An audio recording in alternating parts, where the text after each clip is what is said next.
பழத்தோட்ட ஊழியங்கள் கர்த்தரருளின ஊழியங்கள் திராட்சை பழத்தோட்ட ஊழியங்கள் கர்த்தரருளின ஊழியங்கள் அவரில் நிலைத்திருந்து கனி கொடுப்போம் கர்த்தர் வாய்க்க செய்வார் அவரில் நிலைத்திருந்து கனி கொடுப்போம் கர்த்தர் வாய்க்க செய்வார் துதி உமக்கே துதி உமக்கே துதி உமக்கே என்றுமே என்றும் துதி உமக்கே துதி உமக்கே துதி உமக்கே என்றுமே என்றும் துதி உமக்கே என்றுமே என்றும் துதி உமக்கே என்றுமே திராட்சை பழத்தோட்ட ஊழியங்கள் கர்த்தரருளின ஊழியங்கள் திராட்சை பழத்தோட்ட ஊழியங்கள் கர்த்தரருளின ஊழியங்கள் அவரில் நிலைத்திருந்து கனி கொடுப்போம் கர்த்தர் வாய்க்க செய்வார் அவரில் நிலைத்திருந்து கனி கொடுப்போம் கர்த்தர் வாய்க்க செய்வார் துதி உமக்கே துதி உமக்கே துதி உமக்கே என்றுமே என்றும் துதி உமக்கே துதி உமக்கே துதி உமக்கே என்றுமே என்றும் துதி உமக்கே என்றுமே என்றும் துதி உமக்கே என்றுமே. சிறியவனை பொழுதிலிருந்தும் எளியவனை குப்பையிலிருந்தும் எடுத்து உயர்த்தி ராஜாக்களோடும் பிரபுக்களோடும் வந்திருக்கச் செய்கிற அருமை ஆண்டவர் இயேசு கிறிஸ்துவின் இனிதான நாமத்தினாலே இந்த சத்தத்தை கேட்கின்ற அனைத்து தேவனுடைய பிள்ளைகளுக்கும் என்னுடைய அன்பான வாழ்த்துகள். நீங்கள் கோடா கோடியை பெருகுவீர்களாக, உங்களுடைய பிள்ளைகள் கோடா கோடியை பெருகுவார்களாக என்று வாழ்த்துகின்றேன், ஆசீர்வதிக்கின்றேன். பிரியத்துக்குரியவர்களே, இந்த நாளிலும் ஆண்டவர் நம்மோடு பேசுவதற்கு ஆயத்தமாக இருக்கிறார். கேட்பதற்கு நாம் ஆயத்தமாக இருக்கிறோமா? எத்தனையோ சேனல்கள், எத்தனையோ ஊழியக்காரர்கள், எத்தனையோ செய்திகள் இடைவிடாது வந்து கொண்டிருக்கின்றன. இதெல்லாம் பார்த்து என்ன போகுது அப்படின்னு நினைக்காதீங்க. தினந்தோறும் நம்முடைய செய்திகளை கேளுங்கள். ஒவ்வொரு வார்த்தையும் உங்களோடு பேசுவதை நீங்கள் உணர்வீர்கள். எத்தனை காலகட்டங்கள் வந்தாலும், எத்தனை ஊழியக்காரர்கள் வந்தாலும், உண்மையான செய்திகளுக்கு, கர்த்தரால் பேசப்படுகிற செய்திகளுக்கு எப்பொழுதும் வாண்டட் இருந்துகிட்டு தான் இருக்கும். ஜனங்களுக்கு நல்ல செய்திகள் தேவைப்பட்டு கொண்டே இருக்கின்றன. எனவே அந்த பணியை நாம் செய்யும்படியாக கர்த்தர் நம்மை அழைத்திருக்கிறார். அதை நாம் உண்மை உத்தமாய் செய்ய உதவி செய்வாராக. இந்த வாரம் சனிக்கிழமை நாகர்கோவில் ஜனங்களே, உங்களை தேடி நான் வருகிறேன். மாந்தூரம் முதல் சனிக்கிழமையே உங்கள் ஊரில் தான் கூட்டம். வடசேரி பஸ் ஸ்டாண்டுக்கு பின்னால் இருக்கிற OMCA ஹால், அதாவது WCC காலேஜ் மேற்கு பகுதியில் வந்தீங்கன்னா விஜயதா மண்டபம், அந்த பெதஸ்தா காம்ப்ளெக்ஸ், ரவுண்டானா ஆட்டோ ஸ்டாண்டுக்கு அடுத்தாப்பில், விஜயதா மண்டபத்துக்கு அடுத்தாப்பில் மேற்கு பகுதியில் OMCA ஹால் இருக்கிறது. காலை 10 மணிக்கு ஆரம்பித்து 1 மணிக்கு முடித்து விடுவோம். நான் தேவனுடைய வார்த்தையை உங்களுக்கு கொண்டு வந்து கூட்டத்தின் இறுதியில் தனித்தனியாக ஜெபிப்பேன். முக்கியமாக பிசாசின் கட்டுகளில் இருப்பவர்களுக்காக, வியாதியஸ்தர்களுக்காக, பிரச்சனைகள் மத்தியில் இருப்பவர்களுக்காக சிறப்பு பிரார்த்தனை ஏறெடுக்கப்படும். இயேசு உங்களுக்கு அற்புதம் செய்வார். இந்த சந்தர்ப்பத்தை நீங்கள் பயன்படுத்தி கொள்ளுங்கள். வருகிற ஞாயிற்றுக்கிழமை காலை 10 மணி முதல் 12 மணி வரைக்கும் நாசரேத் தேவனுடைய மாளிகையிலே உங்களுக்காக நான் காத்திருப்பேன். நீங்கள் விரும்பினால் நேரிலே வரலாம், வந்து உங்கள் பிரச்சனையை சொல்லி ஜெபித்து விட்டு போகலாம். என்னை தனிமையில் சந்திப்பதற்கு மாதத்தில் ஒரே ஒரு நாள் தான் வாய்ப்பு. அது வருகிற ஞாயிற்றுக்கிழமை என்பதை உங்களுக்கு நான் நினைவூட்டும்படியாக விரும்புகிறேன். அடைக்கலான் குருவி எனப்பட்ட ஆவிக்குரிய முதியோர் இல்லம் அவனுடைய கிருபையினாலே மிக சிறப்பாக நடந்து வருகிறது. தினந்தோறும் நல்ல செய்திகள், தினந்தோறும் நல்ல ஊழியக்காரர்கள் வந்து கர்த்தருடைய வார்த்தை அங்கே இருப்பவர்களுக்கு போதித்து அவர்களுக்கு ஆறுதல் சொல்லி அவர்களை கிறிஸ்துவுக்குள்ளாக நடத்துகிறார்கள். அவர்கள் கேட்கிற செய்திகள் அவருடைய வாழ்க்கையில் பெரிய சமாதானத்தை கொண்டு வருகின்றன. அது மாத்திரமல்ல, 3 வேளையும் அவர்களுக்காக சிறப்பான உணவுகளை நாம் கொடுத்து வருகிறோம். விரும்பியவர்கள் தாராளமாக நீங்கள் அங்கே வந்து சேரலாம். இதுதான் சரியான நேரம் அப்படின்னு சொல்லி நான் நினைக்கின்றேன். பிரியத்துக்குரியவர்களே, உங்கள் வீடுகளில் நல்ல நாட்கள் வரும்பொழுது நீங்கள் அங்கே தங்கியிருப்பவர்களை நினைத்து கொள்ளுங்கள். ஏராளமான இடங்கள் இருக்கின்றன. கட்டடங்கள் எல்லாம் கட்டப்பட வேண்டும். அதற்காகவும் தினந்தோறும் நீங்கள் ஜெபிக்க வேண்டும் என்று உங்களை அன்போடு நான் அழைக்கின்றேன்.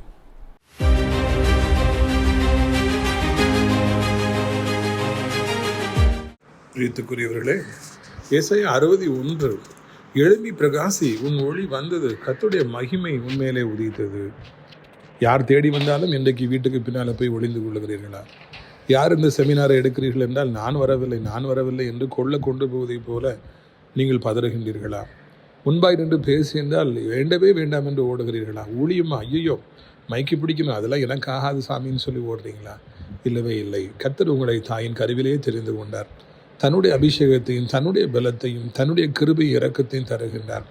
எவ்வளவு கூட்டங்கள் இருந்தாலும், எத்தனை 1000 பேர் இருந்தாலும் நீங்கள் எழும்பி பிரகாசிக்க வேண்டும். கர்த்தருடைய வார்த்தையை நீங்கள் அறிவிக்க வேண்டும்.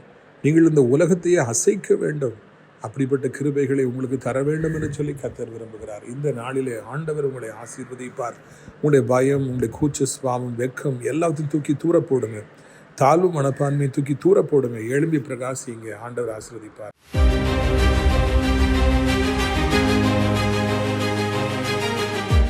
இந்த நாளிலே நம்முடைய பிரயோஜனத்திற்காக யாத்திரையாகமம் 17ஆம் அதிகாரம் 11வது வசனம். இந்த book of Exodus chapter number 17 and verse number 11. மோசே தன் கைகளை ஏறெடுத்திருக்கையிலே இஸ்ரவேலர்கள் மேற்கொண்டார்கள். அவன் தன் கையை தாழ விடுகையிலே அமலேக்கை மேற்கொண்டான். இஸ்ரவேலுக்கும் அமலேக்குக்கும் ஒரு பயங்கரமான யுத்தம் ஒரு நாளிலே நடக்கின்றது. காலையிலே யுத்தம் ஆரம்பிச்சிருது. இஸ்ரவேலர்களுக்கு தலைமை எடுத்து யோசுவா முன்பாய் சென்று யுத்தத்தை நடத்துகின்றார். நீங்கள் நன்கு கவனிக்க வேண்டும், இஸ்ரவேல் ஜனங்கள் ஒரு நாட்டிலேருந்து இன்னொரு நாட்டுக்கு போகிறாங்க. they are all not trained army men. அவங்களுக்கு சண்டைலாம் ரொம்பவும் பயிற்சியில் அவங்களுக்கு கிடையாது. அவங்க பிரயாணப்பட்டு போகிற பரதேசிகள். அந்த கிருபையினாலே அவங்க சண்டை போடுறாங்க. ஆனால் போகின்ற வழியிலே அவர்கள் சந்தித்த அந்த கூட்டங்கள் எல்லாம், ஒவ்வொரு ஜனங்கள் எல்லாரும் மிகவும் பயங்கரமான வாரியர்ஸ், ஜாம்பவான்கள், படை வீரர்கள், ஏராளமான அனுபவம் கொண்டவர்கள். அப்படிப்பட்டவர்களோடு போராடி மேற்கொண்டு செல்வது தான் அந்த 40 வருடத்திலே அவர்களுக்காக நியமிக்கப்பட்ட ஒரு பாதை. எல்லாவற்றிலும் ஆண்டவர் அவர்களோடு இருந்தபடினாலே அவர்கள் வெற்றியும் பெற்றார்கள். எப்பொழுதுமே உங்களை விட அதிகமாய் வல்லமை உடைய, அனுபவம் பெற்ற, அதிகமாய் போராட தெரிந்த, எல்லா நெளிவு சுழிவுகளை தேர்ந்தவர்களோடு போராடி வெற்றி பெறுவது தான் உங்களுக்கான அழைப்பு, எனக்கான அழைப்பு. எளிதிலே நாம் எதையும் பெற்றுவிடவே முடியாது. தேவனுடைய பிள்ளைகளாகிய நாம் பலத்த போராட்டங்களுக்கு பிறகுதான், யுத்தத்துக்கு பிறகுதான் நமக்கு வெற்றி. நாம் சந்திக்கிற எதிராளிகள் எல்லோருமே அதிக பேச்சாற்றல் உடையவர்களாக, வல்லமை உடையவர்களாக, அனுபவம் உடையவர்களாக, நினைத்ததை சாதிப்பவர்களாக இருப்பார். அவர்களோடு முட்டி மோதி நாம் வெற்றி பெற வேண்டும் என்றுதான் ஆண்டவர் நம்மை அழைக்கின்றார். எனவே எதிராளிகளை கண்டு பயப்படாதிருங்கள். அவருடைய வல்லமைகளை கண்டு பயப்படாதிருங்கள். அவர்கள் ஐயோ இப்படி இருக்கிறார்களே அப்படி இருக்கிறார்களே என்றெல்லாம் நினைக்காதீங்க. கர்த்தர் உங்க கூட இருக்கிறார். உங்களுக்கு அனுபவமே இல்லாட்டாலும், திறமையே இல்லாட்டாலும், கர்த்தர் உங்க கூட இருக்கிறதுனால உங்களுக்கு மாபெரும் வெற்றி உண்டாகும் என்பதுதான் உண்மை. இந்த இடத்துல நாம் காண்கிறோம், அமலேக்கியர்களோடு அவர்கள் யுத்தம் செய்தார்கள். அங்கே இருக்கிறதுலே மிக மோசமான ஒரு கும்பல் தான் அந்த அமலேக்கியர்கள் என்பவர்கள். இஸ்ரவேலை விடாய்த்திருக்கையிலே அவர்களுக்கு தொந்தரவு கொடுத்தவர்களை வெட்டியவர்கள், சோர்ந்து போயிருந்த நேரத்தில், களைப்படைந்த நேரத்தில் அவர்களை வெட்டி வீழ்த்தியவர்கள். கொரில்லா வார்ஃபேர் என்று சொல்லுவார்கள். ஒளிந்திருந்து வந்து தாக்குதல் நடத்திவிட்டு மறுபடியும் ஓடி போய் ஒளிந்து கொள்வார்கள். கொரில்லா எனப்பட்ட அந்த கரடி அப்படித்தான் யுத்தங்களை செய்யும். அதே போலத்தான் இன்றைக்கு கொரில்லா வார்ஃபேர் உலகம் முழுவதும் இருக்கிறது. தரையிலே பள்ளம் தோண்டி அவர்கள் அந்த டனலுக்குள்ளே போய் ஒளிந்து கொள்கிறார்கள். வெளியே வந்து தாக்குதல் நடத்திவிட்டு மறுபடியும் உள்ளே போய் ஒளிந்து கொள்கிறார்கள். இதே போல் பல விதமான யுக்திகள் இருக்கின்றன. யுத்தம் என்றாலே பலவிதமான டெக்னிக்கள் இருக்கின்றன. டேங்க் இருக்கின்றன, மிஷின்ஸ் இருக்கின்றன, துப்பாக்கிகள் இருக்கின்றன என்றெல்லாம் இந்த வரலாறு நமக்கு சொல்லிக் கொடுக்கிறது. பிரியத்துக்குரியவர்களே, இதில் மிகவும் கைதேர்ந்த ஒரு குரூப் அப்படின்னா அமலேக்கியர்கள். சோர்ந்து போயிருந்த பொழுது, இஸ்ரவேலர்கள் களைத்திருந்த பொழுது வந்து வெட்டிய இரக்கமில்லாத பயங்கரமான ஒரு கும்பல் தான் இந்த அமலேக்கியர்கள் என்பவர்கள். பிரியத்துக்குரியவர்களே, நீங்கள் ஒன்றை புரிந்து கொள்ள வேண்டும். இவர்களோடு யுத்தம் பண்ணி ஜெயிக்க வேண்டிய ஒரு பொறுப்பை ஆண்டவர் ஒரு நாளிலே யோசுவாவுக்கு கொடுக்கின்றார். ஆண்டவர் அதை மனதிலே வைத்திருக்கிறார். என் பிள்ளைகள் இளைப்படைந்திருந்த பொழுதா, களைப்படைந்திருந்த பொழுதா நீங்கள் வெட்டினீர்கள் என்று அதை மனதிலேயே ஆண்டவர் வைத்திருக்கிறார். உங்களுக்கு யார் என்ன தீங்கு செய்தாலும், அதை நீங்களே மறந்து போனாலும் ஆண்டவர் அதை மறக்க மாட்டார் என்பதுவே இந்த நாளிலே நான் தெரிந்து கொள்கிற காரியம். உங்களுக்கு தீங்கிழைத்தவர்கள், நீங்கள் களைத்திருந்த பொழுது, இளைப்படைந்திருந்த பொழுது, நீங்கள் விவரம் தெரியாமல் இருந்த பொழுது, நீங்கள் நம்பிய பொழுது உங்களுக்கு யாரெல்லாம் ஆபத்தை விளைவித்தார்களோ, துரோகம் செய்தார்களோ, ஏமாற்றினார்களோ, உங்களுடைய நன்மைகளை பறித்து கொண்டார்களோ, உங்களுக்கு சேதாரம் விளைவித்தார்களோ, அவர்கள் செய்த அந்த துரோகங்களை நீங்களே மறந்து போனாலும் ஆண்டவர் ஒருபொழுதும் மறக்க மாட்டார். காலம் வரும் பொழுது ஆண்டவர் அவர்களுக்கு விரோதியாய் மாறி பழி வாங்குவார். இதுதான் நம்மை மிகவும் சிலிர்க்க வைக்கின்ற ஒரு காரியம். நாம் கூட மறந்துடலாங்க நம்முடைய எதிரிகள், ஆனால் ஆண்டவர் மறக்கவே மாட்டார். அன்னைக்கு என் பிள்ளை இப்படி சொன்னல, இப்படி பண்ணல, எத்தனை வருடமானாலும் அதை ஞாபகத்தில் வைத்து ஆண்டவர் பழி வாங்குவார். அப்படி என்றால் நம்முடைய ஆண்டவர் எவ்வளவு நல்லவர்! இப்படிப்பட்ட ஒரு ஆண்டவரை தெய்வமாய் கொண்டிருப்பதற்கு நாம் எவ்வளவு பாக்கியம் செய்திருக்க வேண்டும். யோசித்து பாருங்கள். இந்த ஆண்டவருக்கு நம்ம எப்படிலாம் ஊழியம் செய்யணும், எப்படிலாம் அவருக்கு பின்னால் நம்ம போகணும், எப்படிலாம் இவரை தூக்கி சுமக்கணுங்க. அந்த அளவுக்கு நம்மை அன்பு செய்கிற ஒரு ஆண்டவர் நாம் எவ்வளவு பேறு பெற்றிருக்க வேண்டும், பாக்கியம் செய்திருக்க வேண்டும். How much we are blessed to have such a God who dearly loves us. நமக்காக பழி வாங்குகிற கர்த்தர், நமக்கு துரோகம் செய்பவர்களுக்கு விரோதியாக இருக்கிற ஆண்டவர் நினைவிலேயே வைத்து கொண்டிருப்பவர். யானை ஞாபகத்திலேயே வைத்திருக்கும். அன்னைக்கு நீ தேங்காய்க்குள்ளே நீ அந்த அது பின்ஸ்லாம் வச்சு கொடுத்தல, குச்சிகளை வைத்து, இல்லைன்னா நீ ஊசிகளை வைத்து கொடுத்தால, அது ஞாபகத்திலேயே வச்சுருக்கும், ஒதுக்கிக்கிட்டே இருக்கும். ஒரு நாள் வரும்பொழுது பழி வாங்கும். அதை போலவே ஆண்டவரை யாரும் ஒன்றும் செய்ய முடியாது. நம்ம இந்த பூமியில் அவர் பிள்ளைகளாக இருக்கும் பொழுது நம்மளை யாராவது டிஸ்டர்ப் பண்ணாங்கன்னா அதை மனதிலேயே வச்சுக்கிட்டு இருக்கார். காலம் வரும்பொழுது அவர் நசுக்குகிறார். பிரியத்துக்குரியவர்களே, எனவே நாம் உற்சாகத்தோடு கூட காணப்படுவோம். பழி வாங்க வேண்டும் நினைக்க வேண்டாம். ஆண்டவரே உங்கள் எதிரிகளை பழி வாங்குவார். அதை உங்கள் சொந்த கண்களினாலே நீங்கள் காண்பீர்கள். பிரியத்துக்குரியவர்களே, இந்த இடத்துல ஒரு யுத்தம் நடக்கிறது. அப்பொழுது யோசுவா அமலேக்கியரோடு யுத்தம் செய்கிறார். பக்கத்தில் மலை இருக்குது. அந்த மலையில் மேலே நின்றுட்டு அப்படி மோசே பார்க்கின்றார். அவருக்கு பக்கபலமாக ஆரோனும் ஊரும் இருக்கிறாங்க, ரைட் ஹேண்ட் லெஃப்ட் ஹேண்டு. அப்போது அந்த யுத்தம் நடக்கும் பொழுது ஆண்டவர் மோசைக்கு ஒரு கட்டளை கொடுக்குறார். மகனே, நீ கைகளை மேலே தூக்கி கொண்டே இரு அப்படின்னு சொல்லி. அப்படின்னா ஒன்றும் இவர் யுத்தம் நடக்கும்போது மேலே கையை தூக்கிக்கிட்டே இருக்கார். கைகளை தூக்குவது என்பது ஆண்டவரை நோக்கி விண்ணப்பிப்பதற்கும் ஆண்டவர்கிட்ட உதவி கேட்பதற்கும், நீர் இல்லாமல் யாருமே இல்லையப்பா, உண்மை இன்றி எனக்கு வேற கதியில் நீங்கள் தான் உதவி ஜெபிப்பதற்கு சரியான ஒரு அடையாளம் வானத்தை நோக்கி கைகளை ஏறெடுப்பது. மோசே, நீ என்னை நோக்கி கைகளை ஏறெடுத்துட்டே இரு, உதவிக்காக கெஞ்சு கொண்டே இரு, ஜெபித்து கொண்டே இரு என்று ஒரு கட்டளை கொடுக்கிறார். இந்த உலகத்தில் அனைத்து விசுவாசிகளும் கேட்க வேண்டிய செய்தி தான் இது. பாருங்கள், மோசே கைகளை உயர்த்தி கொண்டே இருக்கின்ற பொழுது ஆண்டவர் அங்கே இஸ்ரவேலுக்கு மாபெரும் வெற்றியை கொடுக்கின்றார். அந்த கைகளை அவர் தளர்ந்து போய் கீழே போடுகிற பொழுது எதிரிகளுக்கு அங்கே வெற்றி கிடைத்து விடுகிறது. மறுபடியும் ஒரு கைகளை தூக்குகிறார். இஸ்ரவேலுக்கு மாபெரும் வெற்றி. அமலேக்கியர்கள் சங்கரிக்கப்படுறாங்க. சோர்ந்து போய் கையை கீழே போட்டார்னா அங்கே மறுபடியும் அமலேக்கியர்கள் மேற்கொள்வதை அவர் சொந்த கண்களினாலே காண்கிறார். பைபிள் அதை ரெக்கார்ட் பண்ணி வைத்திருக்குது. இன்றைக்கி நமக்கு அது ஒரு பெரிய ஐ ஓப்பனராக, கண் திறப்பாக இருக்கிறது. இன்றைக்கி உங்கள் பிள்ளைகள் படித்து கொண்டிருக்கலாம், வேலைக்கு போய் கொண்டிருக்கலாம், உங்களுடைய பிள்ளைகளுக்கு திருமணமாகி இருக்கலாம். உங்கள் பிள்ளைகள் இன்றைக்கு பலவிதமான காரியங்களை போட்டு நிறைந்த உலகத்தில் நன்மைகளை பெற்றுக்கொள்ளும்படியாக அவர்கள் பல காரியங்களில் செஞ்சுருக்கலாம். இல்லை உங்கள் பிள்ளைங்க ஹாஸ்பிட்டலில் இருக்கலாம், ட்ரீட்மெண்ட் எடுத்துக்கிட்டு இருக்கலாம். இல்லைன்னா உங்கள் வாழ்க்கையில் ஏதோ உங்களுக்கு மிக பிரியமானவர்கள் இன்றைக்கி முக்கியமான ஒரு எக்ஸாம் எழுதிக்கிட்டு இருக்கலாம், படிச்சுக்கிட்டு இருக்கலாம், நல்ல காரியங்களை எதிர்பார்த்துட்டு இருக்கலாம். அவங்க அங்கே அப்படி முயற்சி எடுத்துகிட்டு இருக்கும் பொழுது நீங்கள் வீட்டில் இருந்து அவர்களுக்காக கைகளை உயர்த்தி ஜெபித்து கொண்டே இருக்க வேண்டும். ஆண்டவரே, என் பிள்ளைக்கு யாரும் இல்லை, என் ஆண்டவரே, என் பிள்ளைக்கு இறங்கும். நீங்கள் கைகளை உயர்த்தி ஜெபித்து கொண்டிருக்கும் பொழுது உங்கள் பிள்ளைகளுக்கு மாபெரும் வெற்றி உண்டாகும். உங்கள் பிள்ளைகளுக்காக என்ன விண்ணப்பம் பண்ணி கை தூக்கிக்கிட்டே இருந்தாலும் அவர் வாழ்க்கையில் வெற்றி காண்பாங்க. ஆனால் உங்கள் கைகளை கீழே போட்டு விடுவீர்கள் என்றால், அவங்களுக்கு நான் ஃபீஸ் கட்டிட்டேன், அவங்கள நான் ஸ்கூலில் சேர்த்து விட்டுட்டேன், எல்லா காசையும் நான் கொடுத்துட்டேன், கல்யாணம் பண்ணி வச்சாச்சு, இத்தனை பவுன் நகை போட்டாச்சு, இனி அவங்க பாட அவங்க பார்த்துக்க வேண்டிதான், அவங்க பாட அவங்களுக்கு அப்படின்னு சொல்லி நிறைய பெற்றோர்கள் சொல்கிறாங்க. இல்லை இல்லை, வாழ்நாள் பரியந்தம் நம்முடைய பிள்ளைகளுக்காக, நமக்கு பிரியமானவர்களுக்காக நாம் கைகளை உயர்த்த வேண்டும். மோசே அவர்களுக்கு தகப்பனாக இருந்தது மாத்திரமல்ல, ஆவிக்குரிய தகப்பனாக இருந்து கைகளை தூக்கி கொண்டே இருந்தார். நம்முடைய ஆவிக்குரிய தகப்பன்மார்கள் நமக்காக கைகளை தூக்க வேண்டும். நம்முடைய பாஸ்டர்ஸ் நமக்காக கைகளை தூக்க வேண்டும். அவர்களெல்லாம் நாம் ஒரு முக்கியமான பிஸ்னஸில் ஈடுபடும் பொழுது, இன்றைக்கி கான்ட்ராக்ட் சைன் ஆகணும், ஒரு இன்டர்வியூ போகிறோம், முக்கியமான ஒரு காரியம் வந்துக்கிட்டே இருக்கும். அப்பொழுதெல்லாம் நாம் அவர்களுக்கு தெரியப்படுத்தி அவர்கள் முழங்காலில் நின்று கைகளை நமக்காக உயர்த்தி கொண்டிருப்பார் என்றால் நமக்கு வெற்றி உண்டாகும். நம்முடைய திறமையினால ஒன்றுமே கிடைக்காது என்பதை இது மூலமாக நாம் புரிந்து கொள்கிறோம். நம்முடைய முயற்சி ஒன்றுமில்லை. பெற்றோர்கள் கைகளை தூக்கினால்தான் பிள்ளைகளுக்கு வெற்றி.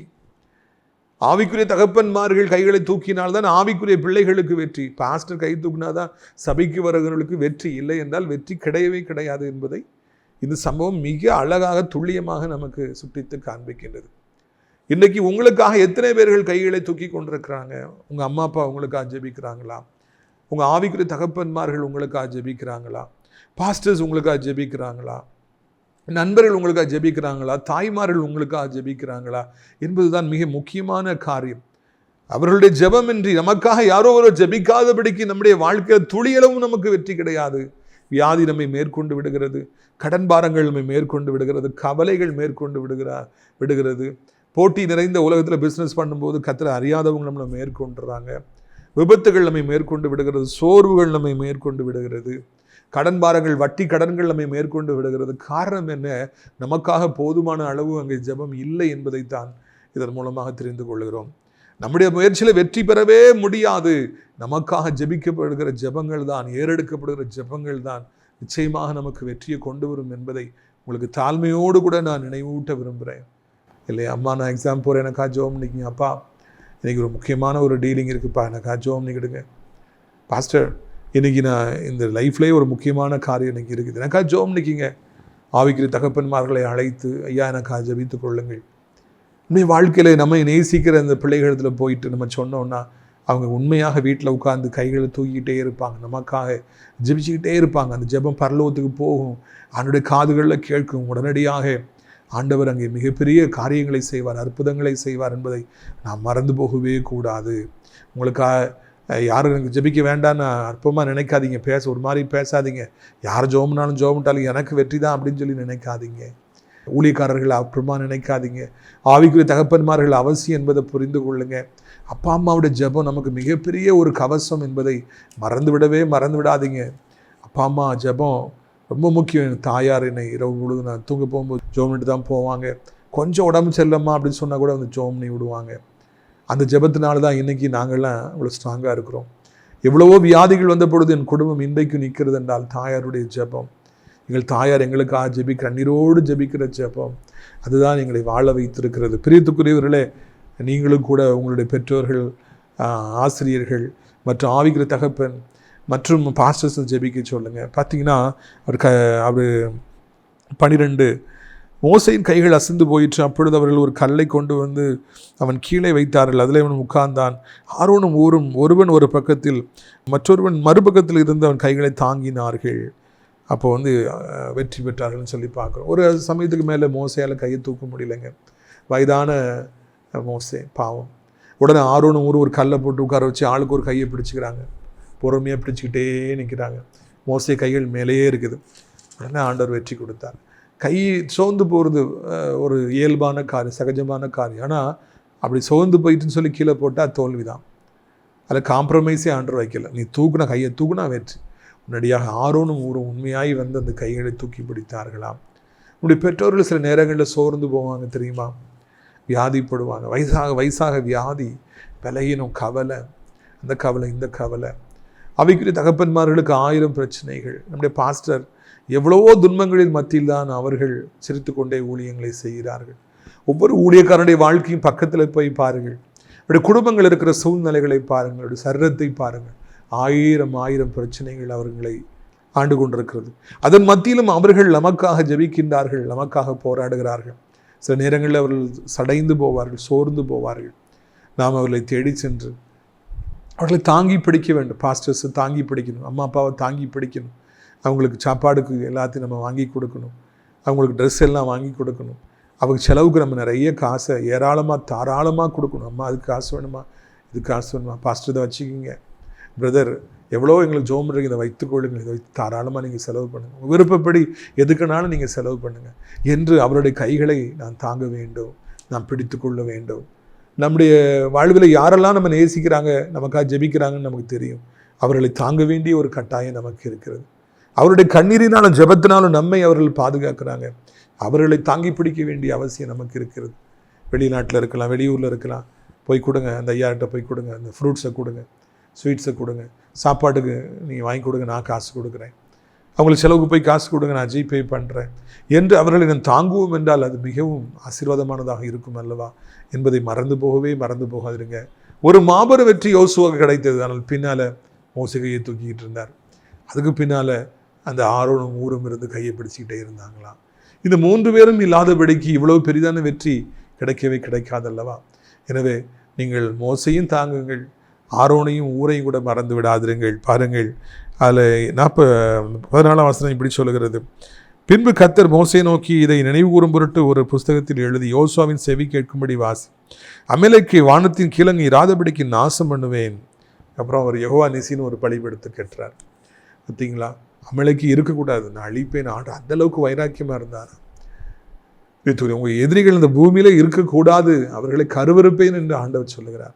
இந்த செப்டம்பர் மாதத்தில் அதை நீங்கள் பார்ப்பீங்க. யாரெல்லாம் பல வருஷமாக எதிர்பார்க்காத நேரத்தில் கொரில்லா வார்ஃபேர் அவங்கள்ட்ட பண்ணாங்களோ, அவங்கள அடித்தாங்களோ, அவங்கள ஆடுறது வானத்தில் கீழல்லாதபடிக்கு அவர் அழித்து போடுவார். யெகோவா நிசியாக இருப்பார். உங்களுடைய வாழ்க்கையில் யெகோவா நிசி இந்த இடம் இங்கே தான் வருகிறது. ஆண்டவர் நமக்கு யெகோவா நிசியாக இருந்து நம்மளை வாழ வைப்பார், நம்மை சந்தோஷப்படுத்துவார், நம்முடைய பிள்ளைகளை சந்தோஷப்படுத்துவார், பிஸ்னஸ் ஆசீர்வதிப்பார், பெரிய செழிப்பு உண்டாகும். எத்தனையோ வருஷம் எவ்வளவோ எக்ஸ்பீரியன்ஸோடு வந்திருப்பாங்க, எவ்வளோ அறிவானவங்களாக இருப்பாங்க, பலமுள்ளவங்களாக இருப்பாங்க, நிறைய ஆதரவோடு வந்திருப்பாங்க, ஒன்றும் இல்லாமல் போயிடுவாங்க, மனத்துக்கீழே இல்லாமல் போயிடுவாங்க, பூமியில் இல்லாதபடிக்கு போயிடுவாங்க. கர்த்தர் உங்களை நிலைநிறுத்துவார், பிள்ளைகளை நிலைநிறுத்துவார். இந்த நாளிலிருந்து சைடில் ஜெபம் முக்கியங்கிறத மறந்துடாதீங்க. வீட்டில் ஜெபம் பண்ணும்போது கையை உயர்த்தி ஜெபம் பண்ணி பழகுங்க. மோசே கைகளை தூக்கிட்டே இருந்தார், அதனால தான் மாபெரும் வெற்றி கிடைத்தது. கைகளை தூக்கும்போது தான் கொஞ்ச நேரம் தூக்கின பிறகு தான் கை வலிக்கும். கையை தூக்கினாலே ஆண்டவரை தான் நம்ம நோக்கி பார்க்குறோம், கையை தூக்குறோம் என்பதற்கான சரியான அடையாளம் இது. உங்களுக்காக நான் ஜெபிக்கும்படியாக விரும்புகிறேன். என்ன நிலைமையில் இருந்தாலும் சரி, படுக்கையில் இருந்தாலும் சரி, உங்கள் பிள்ளைகளுக்காக ஜெபிக்க மறவாதிருங்கள். எவ்வளோ பிரச்சனைகள் போராட்டங்கள் இருக்குது, நாங்கள் ஜெபம்னு நீங்கள் சொல்லாதீங்க இல்லையா. நீங்கள் உங்கள் பிள்ளைகளுக்கு ஒரு முக்கியமான நாள், திருமணம் ஆகப்போகுது, குழந்தை உண்டாகலை, இல்லை குழந்தை உண்டாயிருக்குது, பிரசவம் நெருங்குது, ஜெபத்தில் தாங்கிக்கிட்டே இருங்க. உங்கள் ஜெபம் முக்கியமானது என்பதை இந்த சம்பவத்தை நீங்கள் வாசிக்கும் பொழுதுலாம் மறந்துடாதீங்க. ஜோமுன்னு கைகளை உயர்த்த மாபெரும் வெற்றி உண்டாகும். உங்களுடைய ஆசீர்வாதத்திற்காக நான் ஜெபிக்கட்டுமா? கண்களை மூடுவீர்களா? அப்பா பிதாவே, இந்த நாளுக்காக நன்றி செலுத்துகிறோம், ஸ்தோத்திரம் செலுத்துகிறோம். ஆண்டவர், எவ்வளவு அருமையான ஒரு சத்தியத்தை கர்த்தாவே எங்களுக்கு நீங்கள் தந்திருக்கிறீங்க, அதற்காக நன்றி. அதற்காக உமக்கு ஸ்தோத்திரம் ஐயா. வானத்தையும் பூமியும் படைத்த ஆண்டவரே, இந்த அருமையான நாளிலும் கூட ராஜா தகப்பனே, இந்த சத்தத்தை கேட்குற பிள்ளைகள் என்ன நிலைமையில் இருந்தாலும் அவர்களுக்கு நீர் உதவி செய்ய வேண்டும் என்று நாங்கள் கெஞ்சுகிறோம். இயேசுவின் ரத்தம் ஜெயம், இயேசுவின் ரத்தம் ஜெயம் ஐயா. ஆண்டவரே, கைகளை உயர்த்தி ஜெபத்தினாலே தாங்குவது எவ்வளவு முக்கியம். யுத்தத்தின் முடிவு எதனாலே தீர்மானிக்கப்படுகிறது? How the results of the battles are decided. அது அருமையாக எங்களுக்கு சொல்லி கொடுத்துருக்கிறீங்க. இதை நாங்கள் ஃபாலோ பண்ண பெற்றுக்கொள்ள கர்த்தர் எங்களுக்கு உதவி செய்யுங்க. எங்கள் எதிரிகள் எங்களுக்கு விரோதமாய் செய்தவைகளை கர்த்தாவே நீர் எப்பொழுதும் ஞாபகம் வைத்திருக்கிறீர். ஆண்டவரே, அதை மறக்காதபடி ஆண்டவரே நீர் இருந்து அவர்களுக்கு நியாயத்தீர்ப்பை இந்த மாதத்தில் கொண்டு வருகிறீர். அதற்காக நமக்கு ஸ்தோத்திரம். இது அருமையான நாளிலும் கூட தகப்பனே, இதை கேட்குற ஒவ்வொருவரும் தங்கள் பிள்ளைகளுக்காக, தங்களுடைய ஆவிக்குரிய பிள்ளைகளுக்காக, சபையில் இருக்கிற நண்பர்களுக்காக கைகளை தூக்கி ஜெபிக்க அவர்களை நீர் தீர்மானம் செய்ய அவர்களுக்கு உதவி செய்யுங்க. வியாதிப்படுகிற பிள்ளைகளுக்காக கைகளை தூக்குகிறோம் ஐயா. எவ்வளோ கொடூரமானது வியாதி என்பது, எவ்வளோ கொடூரமானது. ஒரு மனிதனை எவ்வளவு சிறுமைப்படுத்துகிறது, வாழ வேண்டியவர்களை எவ்வளோ அழித்து கொன்று போடுகிறது. எத்தனையோ குடும்பங்கள் இன்றைக்கு மாறாத கண்ணீரில் இருக்கின்றன. வியாதி வாலிபர்கள் மறித்து போனதுனால தாய் தகப்பன்மார்களை கண்ணீர் அது மாறவே மாட்டேங்குது, ஓடிக்கிட்டே இருக்குது, அது வத்தவே மாட்டேங்குது ராஜா.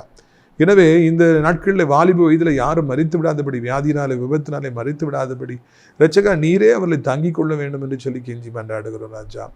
ஆண்டவரை, பொல்லாத உலகம், வீட்டை விட்டு வெளியே போகிறோன்னா நீங்கள் தான் எங்களை பாதுகாக்கணும், நீங்கள் தான் நம்முடைய பிள்ளைகளை பாதுகாக்கணும்.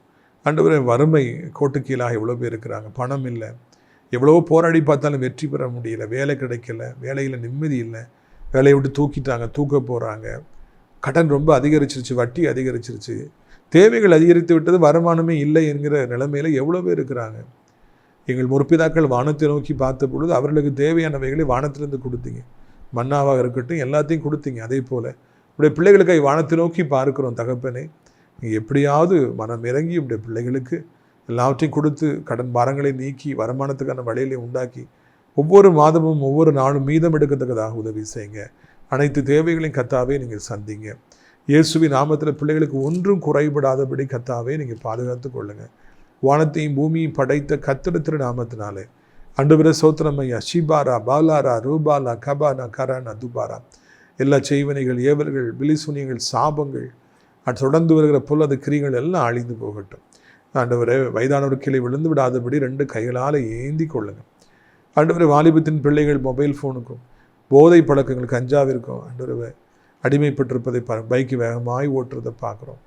ஆபத்தை பற்றி அவங்களுக்கு தெரியல. நிறைய வாலிபர்கள் கெட்ட வார்த்தைகளை பேசி கெட்டு சீரழிவதை பார்க்கிறோம். நீங்கள் தான் அவர்களை சந்திக்கணும்னு சொல்லி கெஞ்சிக்கிறோம். ஆண்டவரே அப்படியே தகப்பனை சோத்திர ஐயா. என் தகப்பனை ஒவ்வொரு நாள் கூலிகள், மாத சம்பளம் பண்ணுறவங்க எல்லாரையும், பிஸ்னஸ் பண்ணுற, கடை வச்சுருக்கிறவங்க, மீன் பிடிக்கிறவங்க, விவசாயம் செய்கிற எல்லாரையும் ஆசீர்வதிங்க. செங்கல் மால் வைத்திருப்பவங்களை ஆசீர்வதிங்க. ஃபேக்ட்ரி வச்சுருப்பவங்களை ஆசீர்வதிங்க. சின்ன வேலையில் இருப்பவங்க, பெரிய வேலைக்கு எல்லாரையும் ஆசீர்வதிங்க ராஜா. மழை, நல்ல மழையை தாருங்க. வெயிலை தாங்க முடியல, மே மாதமாக இருக்குது, நல்ல மழையை தாருங்க. ஆசீர்வாதமான மழையை தாருங்க. வீடு வாங்க முடியலையே, லேண்டு வாங்க முடியலையே, இந்த இடம் விற்க மாட்டேங்குது, காசு வர மாட்டேங்குது, திருமணம் செய்து வைக்க முடியலையே, பிள்ளைகளுக்கு காரியங்கள் தேவை சந்திக்க முடியல, பாரத்தோடு ஜெபிக்கிறவர்களுக்கு நீர் உதவி செய்யுங்க. இப்போ நீண்ட காலமாய் திருமணமாகாமல் குழந்தை இல்லாமல் இருப்பவர்களுக்கு அற்புதத்தை செய்யுங்க. உலகம் இருக்கிற அத்தனை நாடுகளையும் எங்கள் தாய் திருநாட இந்தியாவையும் ஆசீர்வதிங்க. இப்போ அனைத்து மக்களையும் ஆசீர்வதிங்க. தேவனுடைய பிள்ளைகள், ஊழியக்காரர்களை ஆசீர்வதிங்க. நான் ஆசிரியர் திராட்சைப்படத்தோட்ட ஊழியர்கள் நேசிக்கிறேன். அடைக்கலான் குருவி ஆவிக்குரிய முதியோர்களை நேசிக்கிறேன். ஒவ்வொருவருக்கும் கர்த்தர் உதவி செய்யுங்கப்பா. என் ஆண்டவர் இந்த நாளிலே தகப்பனை சோத்திரம் ஐயா. ஒவ்வொரு பிள்ளைகளையும் ஆண்டவரை சோத்திரம் ஆசீர்வதி. நிகழ்ச்சிகள் நாள்தோறும் பார்க்கிற, அறிமுகப்படுத்துகிற, ஊழியத்தை ஜெபத்தினாலே காணிக்கையில் தாங்குகிற அனைத்து நல்ல உள்ளங்களையும் ஆசீர்வதிங்க. அடைக்கலான் குருவி முதியோரிடத்தில் தங்குவதற்கு அநேகர் அழைத்து கொண்டு வாருங்க. இரட்சகர் இயேசுவின் மூலம் ஜெபிக்கிறோம் நல்ல பிதாவே. என் ஆத்துமாவை கர்த்தரை சோத்திரி, என் முழுமையோட பரிசுத்த நாமத்தை சோத்திரி. என் ஆத்துமாவை கர்த்தரை சோத்திரி, அவள் செய்த சகல உபகாரங்களையும் ஒரு பொழுதும் மறவாதே. கர்த்தரா இயேசு கிறிஸ்துடைய கிருபையும் பிதாவாகிய தேவனுடைய அன்பு பரிசுத்தாவுடைய அந்யோன்யமில்லாத பிரசன்னம் உங்கள் அனைவரோடு இன்றைக்கு சதா காலங்களில் நிலைத்திருப்பதா. அல்லேலூயா, அல்லேலூயா. God bless you.